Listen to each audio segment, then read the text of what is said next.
Hi, and welcome to Unblocking Your Brilliance. I'm Dr. Michelle Petacolis, the creator of the film series Secrets of Life and Death and the program Release Your Grief and Thrive. Many of you out there know me as a grief coach, but I'm also an inner game expert. My commitment is to help women leaders and change makers to face their fears and their life challenges so that they can step into their brilliance. So, brilliance, let's take a look at that. What do we mean by brilliance? What I mean by brilliance is your gift, your power, your passion. But I love the way in which Martha Graham describes it.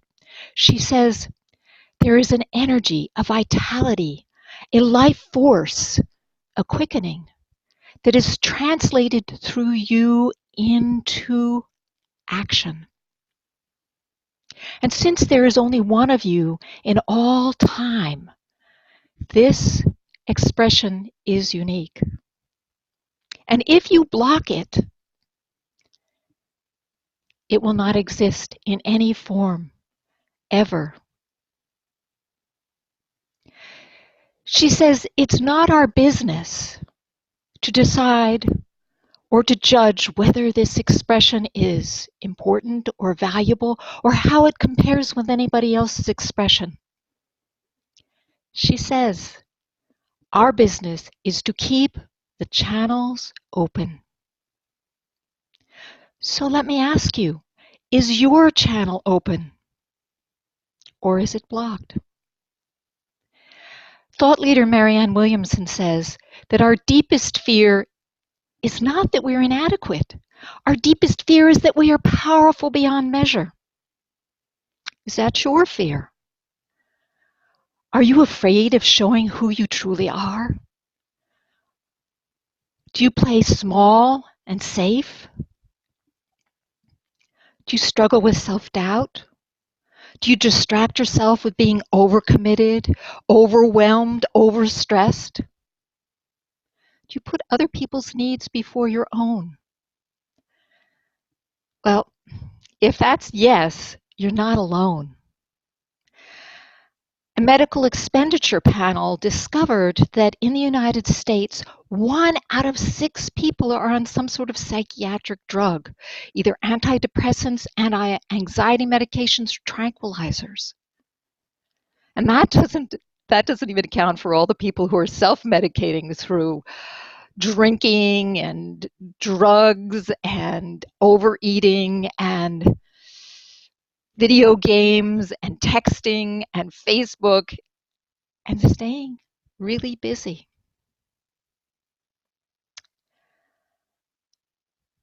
So I would like to share with you today 3 important keys to unblocking your brilliance. Are you ready? There's a little icon down here that says chat, and if you click on that, it will actually put a panel out to the right side of your screen, and you can post comments. So I ask you, are you ready to claim your brilliance, to unblock it? And I'll take a look and see if anybody said yes. But even if you don't say yes or you're a little shy, that's okay because we're going to go ahead anyway. And I'm going to start by sharing a screen.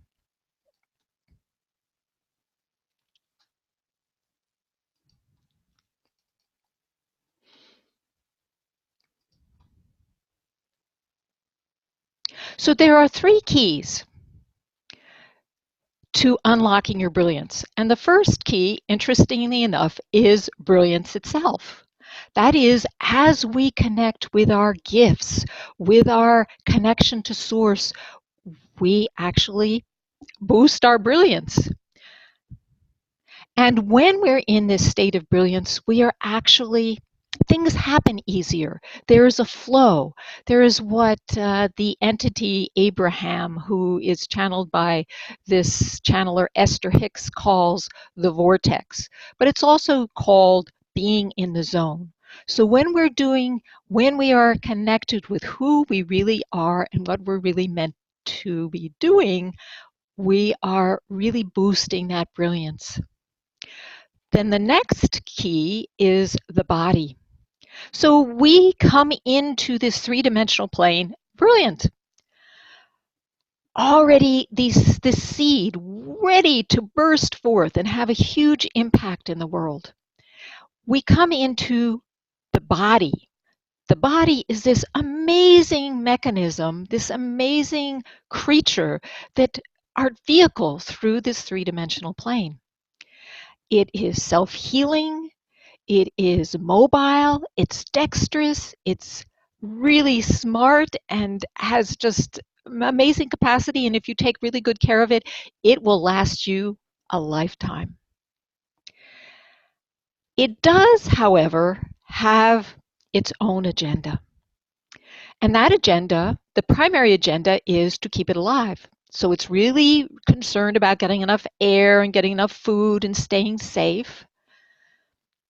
Problem is that when we come into this body, we come into it when it is very, very young. In fact, infants. And we are very dependent, very vulnerable. And we depend upon our parents or caregivers to help us to survive. In fact, we wouldn't survive without their help. We are helpless. So the problem comes in because parents are not perfect. Even the best of them are not perfect. So what happens is that it triggers a survival response. Sometimes our parents are too controlling, too judgmental, maybe they're too overprotective, maybe they tell us things that they think they're doing for our sake, but actually are damaging to our ego, and sometimes they're actually violent. And I'm not here to bash parents because they have a very, very hard job.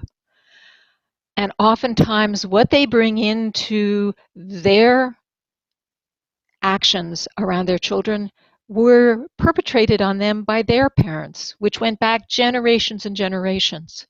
So we want to stop the buck here. We want to change our way of being so that we can actually not only heal ourselves, but heal all those generations. So the next key is brain. Now, brain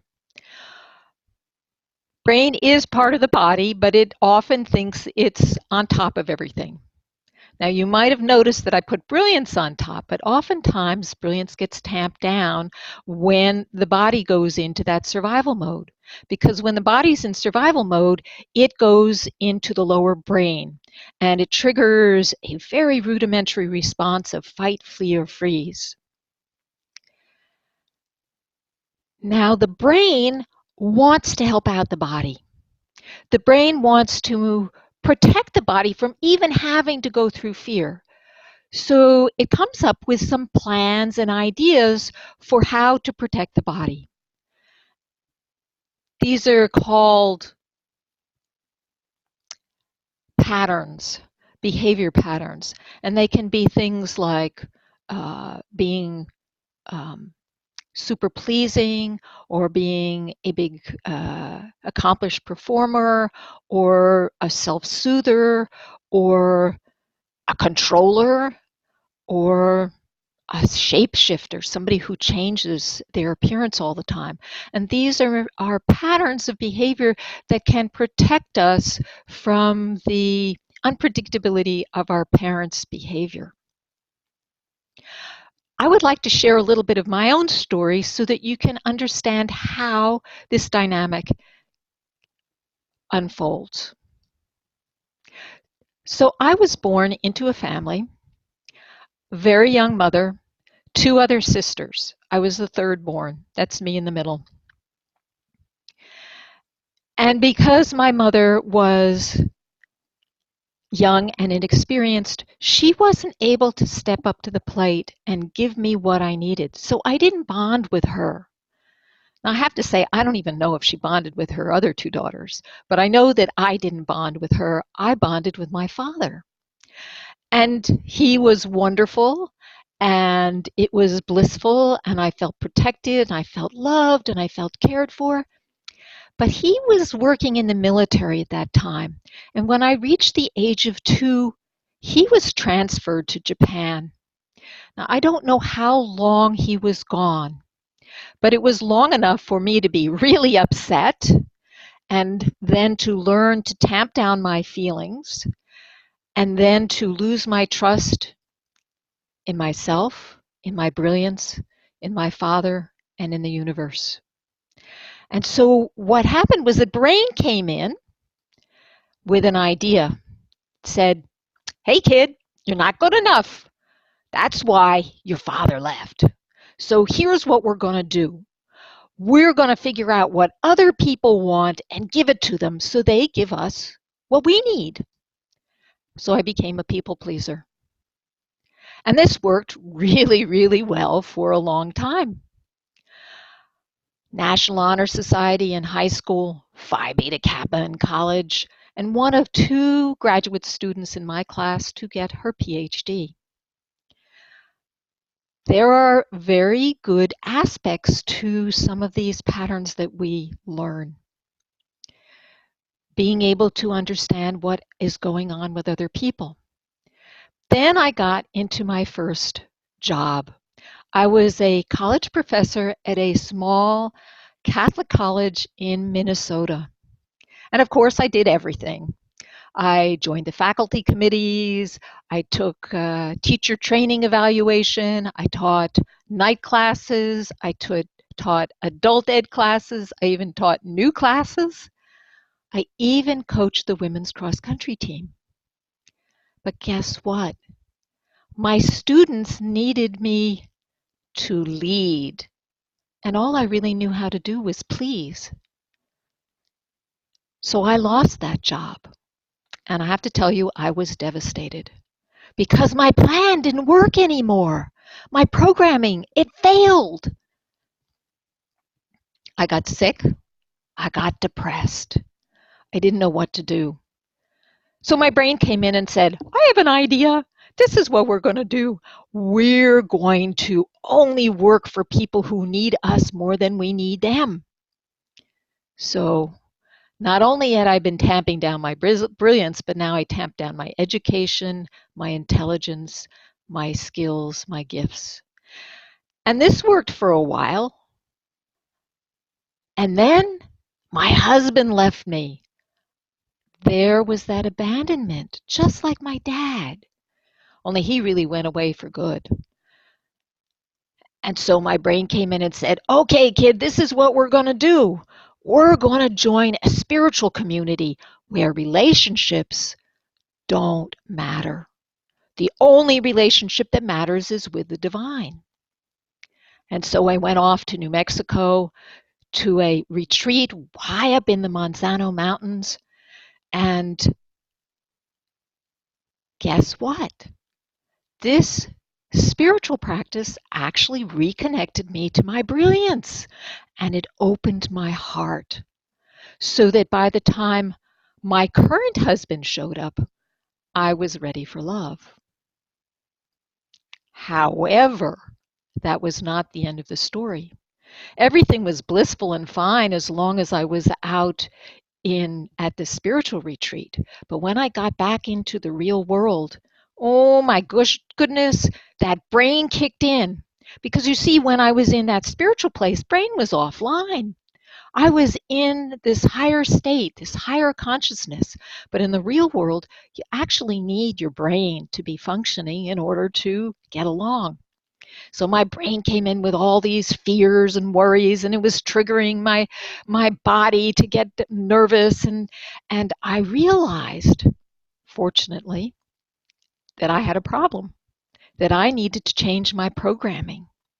So I actually enrolled in a very powerful early childhood healing program. And after that, things worked out pretty well. In fact, I can say I've been with the same man for over 20 years. But it didn't stop there. Shortly after I finished this program, my parents began to die. First, my father from Alzheimer's, and then my mother.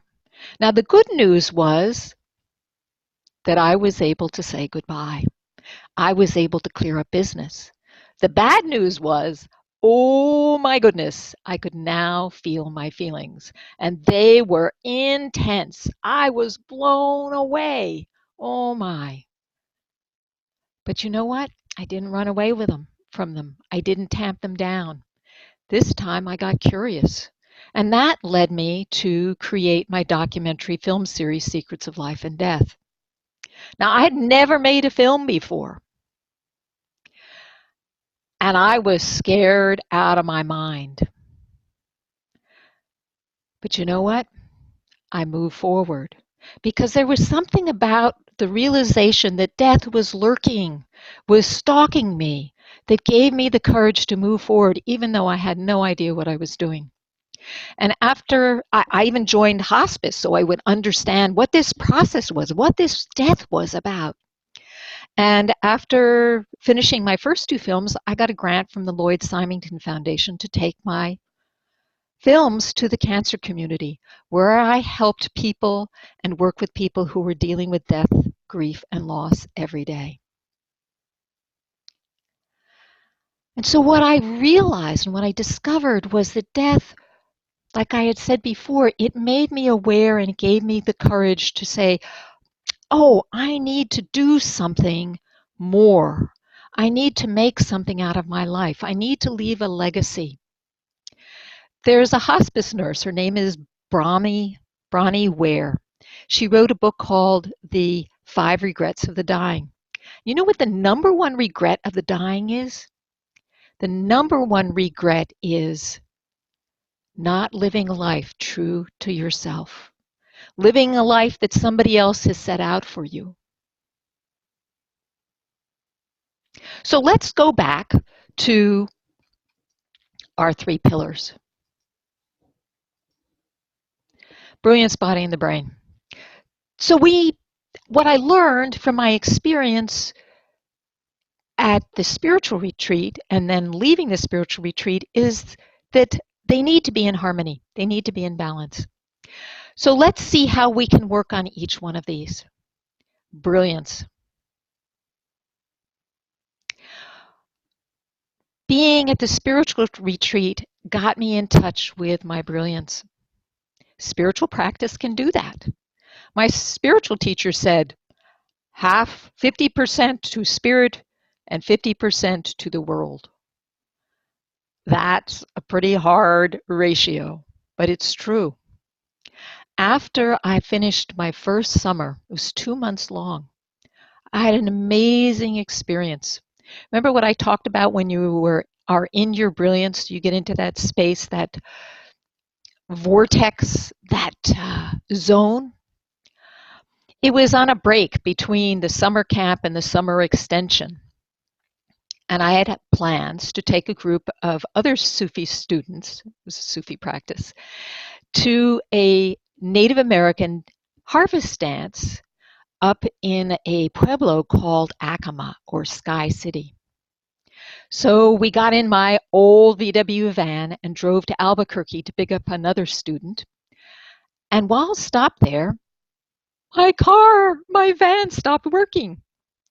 Now, my usual response to something like that was to have a meltdown, to cry, whine, and gnash my teeth and grunt and groan. But I had just been doing 2 months of spiritual work, and it felt alien. So instead, I said, I'm just going to trust to the universe. Pulled out my trusty VW idiot manual. They used to have a manual back then for people to do their own car work. Pulled up the back hood of my car, looked into the engine, and started to diagnose it. And just as I found what was going on, a man showed up in my shoulders, and he said, "May I help you?" And I said, well, no, only unless you're a VW mechanic. And he said, well, I am. Oh my goodness. I said, wow, okay, well, this is what I diagnosed. Do you happen to have this part? He said, well, let me check in my studio. And a short while later, he came out with the part. He even put it in my car and only charged me $5. As I was driving back onto the highway, it dawned on me. It was Labor Day and none of the mechanic shops were open. You know, I felt that in that moment, that decision point where I decided to stay calm and to trust in the universe changed. So we want to get into our brilliance. We really want to boost that. I want to say one other thing about brilliance. All of us are likely to have some experience or some behavior in our lives that connects us to our brilliance. Something that we have been reaffirmed or have been affirmed for in our childhood. So, for example, you might be really good at finding great deals. This is my husband. He's amazing. He can get amazing deals out there at various thrift shops or reuse places. He is magical. And then there are other people who are brilliant at finding a place to stay. I knew a woman out at the spiritual retreat who would travel and visit where our teacher was teaching, and she would show up suitcase in hand, and she would always find a place to stay. She never even planned ahead of time. She had that going. There was another woman similar to that. She uh, she also had this magic. We would have one day off a week during the summer, and most of us didn't have automobiles. There was only one summer when I had that automobile. And we would like to go to the local town of Albuquerque to buy provisions and to go see movies and have a good time. And this other woman, her name was Donna, had this amazing ability. She would sleep late, and then she would come down to the kitchen and she would look around. She would always find a ride. Whereas most of us would scramble the night before trying to get a ride and dealing with being rejected. So, brilliance. The first key is to do the things that boost your brilliance. And you can start with things that you're good at and then start to expand towards things that you love to do. So then let's look at the body. Having talked about the body in that survival mode, and when it's in the survival mode, it's definitely not in brilliance, you want to keep your body feeling safe. Sometimes it's on hyper alert all the time. So it really pays to have awareness. The body speaks to us through sensation. It also speaks to us through appearance. But you have to pay attention. You have to feel your sensation. And notice what's going on in your body. Are you feeling comfortable? How are you feeling in your belly? How are you feeling in your chest? I have to say, for many years, I had no awareness unless body really ramped up the sensation, i.e., in the form of pain. When I got depressed, it really got my attention. But sometimes body will express itself through physical pain, and that's a way to get our attention. Instead of trying to tamp it down with drugs, we want to get curious and say, what is that body telling us? What do we need to be paying attention to? So that's our relationship with body. We want to soothe it and keep it happy and listen to it and pay attention because this is our partner in life. Now, the third one, the brain can be a little tricky because it has these patterns. And when we do things that are out of the box, brain is likely to get upset and send signals to the body saying, oh my God, oh my God, oh my God, we're going to die, and trigger the body. So we want to change the story. We want to change our story so that we have a positive rather than a negative twist on things. So I want to give you an example of this. I had a client who came to me, and she was an amazing person. She was a healer, a psychic healer, very powerful. But she was having trouble with her sisters in the caring of their aging parents. Her aging parents actually had the beginnings of dementia, and she had tried to put them in a place that protected them, and her other sisters moved them out and started isolating her. And she was so angry. So we went back into her early childhood. A lot of these things, patterns are formed in early childhood, and discovered that her problem was that her family, her parents were very dysfunctional. And she had handled this by becoming a controller. So she took control of things. And in fact, she had taken control of her parents in their aging. And her sisters resented it. And that's why they were giving her a hard time. What I did with her was to help her to get in touch with her body, her inner child, where she was feeling bad, and to help her protect that child in her interactions with her family members, but more importantly, to boost her brilliance, to let her excite her to really step into her gift, which was to be a healer. And by doing that and changing her story around her family, actually, I got her to realize that her family was really a testing ground for making her strong. So she looked at her family in a different way. And recently, she launched her project. What is it called? We All Can. It's a website which encourages people all over the world to post their stories about the amazing things that they have accomplished. So, brain, we need to change our story. And sometimes we need to change our story moment to moment, to change the language and to change the way we think about things. So, I ask you for a moment, how are you doing on those three keys? Is anything out of balance for you? Are you having trouble? Are you being blocked? Is your brilliance being blocked by your brain, which is keeping you afraid, or your body, which may have health issues? And then take some sort of action. When brilliance is commanding the triangle, when brilliance is commanding the body relaxes. Boy, when I was out in that spiritual retreat, my body was happy. And it also can help soothe the brain. But sometimes brilliance has some brilliant ideas which scare the brain, so it can trigger things. So there's one more element, there's one more important key, and that is community.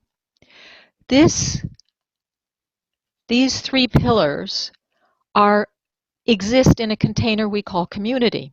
And you'll remember from my story that the original community is your family. Your family impacts all those other three areas.